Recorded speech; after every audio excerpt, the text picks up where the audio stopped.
Baik, Assalamualaikum warahmatullahi wabarakatuh. Salam dan bahagia Ibu Bapak Guru. Salam, salam kebajikan, rahayu. Kita semuanya tentunya hari ini Alhamdulillah diberikan kenikmatan, kesehatan. Hari ini kita bisa menyelenggarakan kegiatan aksi nyata pendidikan guru penggerak angkatan 6 di SMA Negeri 1 Purbalingga. Dalam hal ini calon guru penggerak ada beliau Bapak Catur Andianto sebagai calon guru penggerak dari SMA Negeri 1 Purbalingga. Terima kasih para Bapak Ibu guru semuanya dari SMA Negeri 1 Purbalingga. Kita hari ini diminta hadir diminta datang untuk menyaksikan budaya positif yang akan disampaikan oleh Pak Catur tentang kebutuhan dasar manusia. Ini nanti akan disampaikan oleh Pak Catur. Waktu dan tempat kesempatan disilahkan.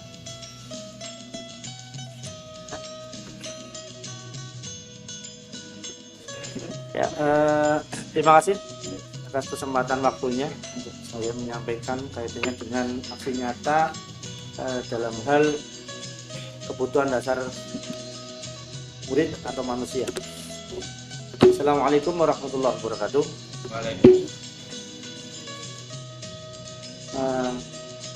Bahwa semua manusia termasuk murid kita itu sebenarnya memiliki kebutuhan dasar dan juga kaitannya dengan dunia yang berkualitas nanti hubungannya dengan itu. Sebelum nanti kita masuk lebih lanjut kaitannya pengertian atau apa saja kebutuhan dasar manusia, ini ada sedikit permasalahan kaitannya dengan Bu Ambar ini, guru wali kelas 2A di SD Pelita Hati, sedang bingung menghadapi ulah salah satu murid di kelasnya yang bernama Doni. Beberapa anak di kelas 2A telah datang padanya dan mengeluh Doni yang seringkali minta bekal makan siang mereka dengan paksa. Jika Anda menghadapi situasi tersebut, ya seperti Bu Ambar ini, apa yang akan Anda lakukan? Menurut Anda kira-kira apa alasan Doni melakukan hal itu? Dari cerita ini bisa kita pahami bahwa yang sedang dihadapi Bu Ambar itu konteks penegakan disiplin positif ini.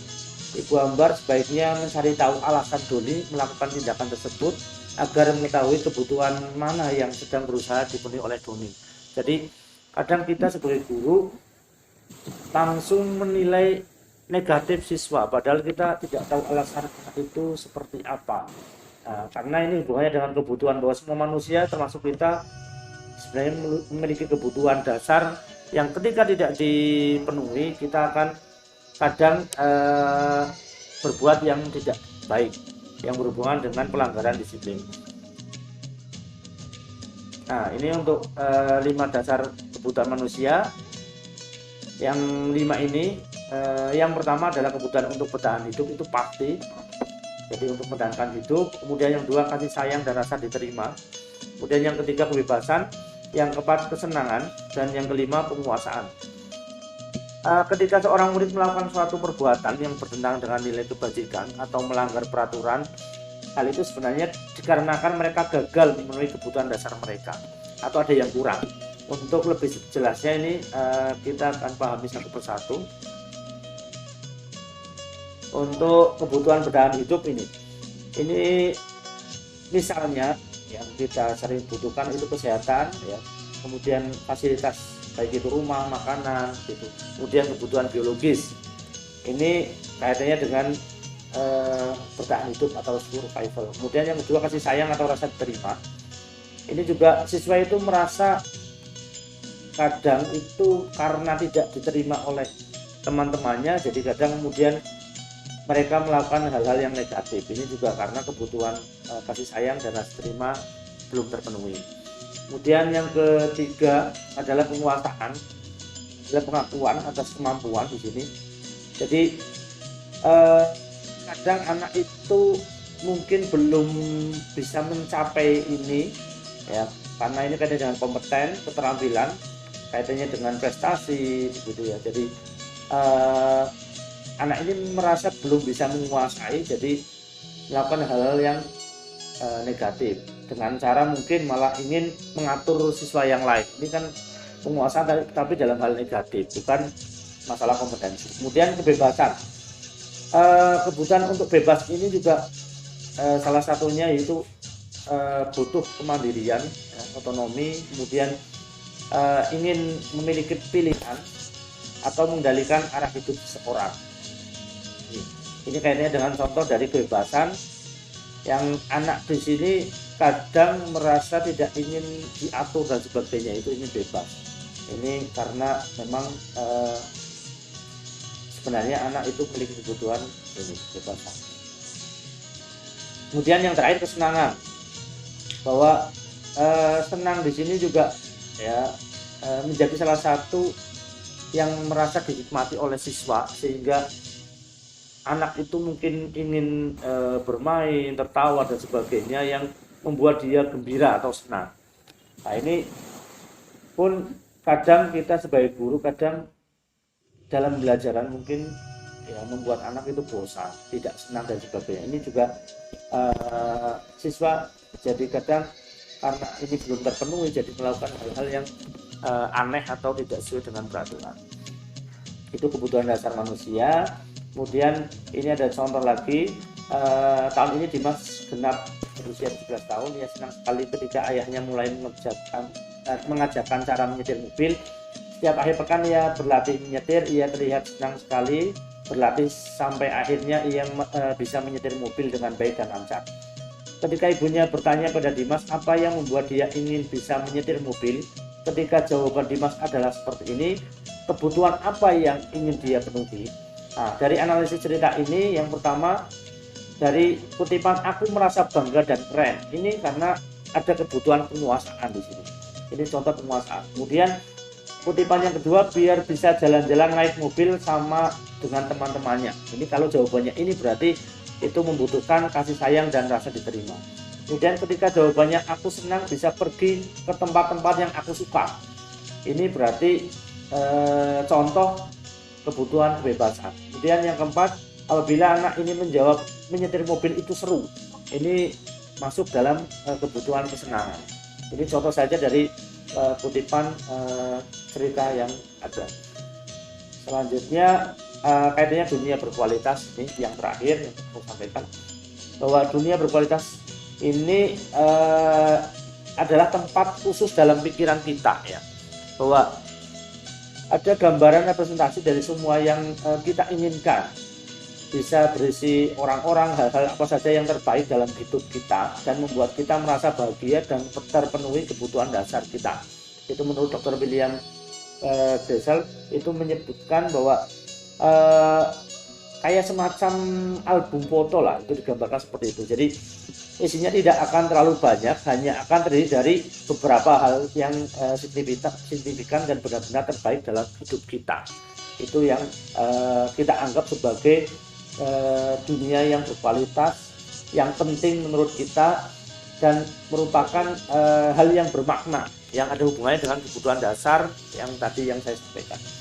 Itu gambaran kaitannya dengan kita sebagai guru diharapkan memahami kaitannya dengan kebutuhan dasar siswa dan memahami bahwa hal-hal yang berkualitas dalam dunia ini kita harus bisa memilah-milah mana yang baik dan bermakna. Itu yang dapat saya sampaikan untuk kali ini. Siapa tahu ada pertanyaan kaitannya ini, monggo ditanyakan satu saja tapi jangan banyak. Nah ya. Apa kita harus memahami Jadi ini yang sering kali kita tidak mikir sampai jauh itu. Kita kadang ego kita sebagai guru bahwa apapun yang kita lakukan itu harus disenangi siswa, ya. Apapun yang kita lakukan itu pasti benar sebagai guru. Lah ini yang salah. Bahwa siswa di sini itu juga manusia sama dengan kita, ya. Bahwa itu harus kita pikirkan kebutuhan dasar mereka supaya kita juga memahami, sehingga nanti kedepannya apa yang kita lakukan itu memang dasarnya dari latar belakang siswa itu sendiri, bahwa anak itu sebenarnya butuh itu dan kita harus memahami itu dan kita penuhi kebutuhan itu supaya nanti pembelajarannya itu berpihak pada siswa.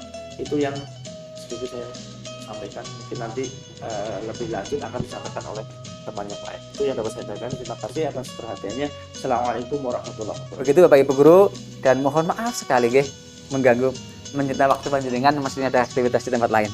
Matur nuwun, akhir kalam saya memandu kali ini dari awal hingga akhir. Pasti banyak salah, saya mohon maaf yang sebesar-besarnya. Akhir kalam, assalamualaikum warahmatullahi wabarakatuh. Ini perhatian semuanya saja bahwa kesepakatan kita HP tidak boleh dipakai adalah kalau tidak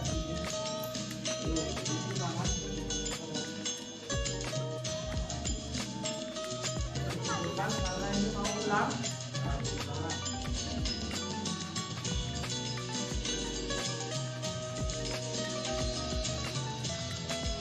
Pak, ini buka HP, Pak. Wah, iya sih ada. Ini teman masuk ke bak. Enggak nyangka sama sekali. Udah Pak, kita dulu aja. Ada.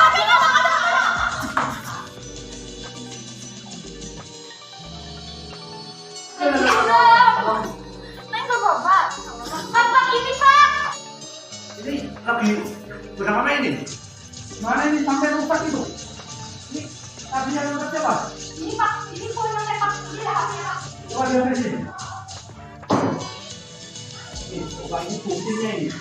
Kamu bilangnya bohong. Ya kan tadi bilangnya bohong. Ini ada bukti. Kamu mau buka HP tadi ya kan?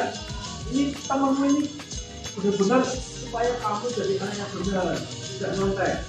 Kesepakatan kelas kita bahwa tidak boleh buka HP tanpa izin guru. Ya apalagi ini kamu dorong tadi. Coba minta maaf sekarang. Maaf. Nah, sekarang kamu coba Mbak.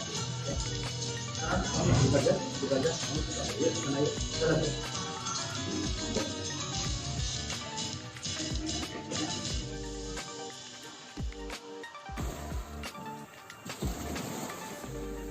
Gini, kita ngobrolnya di sini saja, tidak di luar kelas ya. Kaitannya dengan kejadian tadi. Yang tadi kamu lakukan itu salah apa tuh? Salah. Terus kamu sudah sadar ya bahwa itu kesalahan. Semua orang pasti pernah melakukan kesalahan. Ini juga tidak akan dihukum ya. Jadi yang lebih sebenarnya kamu sendiri bahwa ketika tidak belajar itu nanti nilainya jelek. Kemudian yang kedua kejujuran itu juga untuk kamu sendiri nanti buat anak itu nantinya dengan cara kejujuran nanti bisa depan bisa berbuat baik semuanya. Curang ya, itu bertentangan dengan keyakinan kelas ya, kesepakatan kelas ada nilai yang itu kemarin ya, jadi tapi di ya, yang pertama 7 karena apa mau mengontek ya walaupun ini ya apa kedua ya kaitannya dengan kamu tidak disiplin, harusnya belajar supaya bisa mengerjakan ulangan ya. Kemudian yang memang ya, ada permasalahan ini sudah minta maaf. Jadi ke depan kira-kira kamu bagaimana?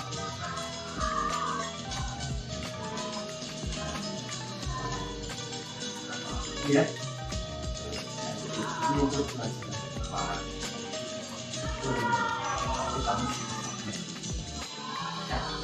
Ya, itu yang pelajaran ya, itu sangat kelas karena teman-teman bilang ya bahwa itu ya, ini sangat kita diskusi tentang permasalahan ya, silakan kembali ke Masih ada maaf ya Pak.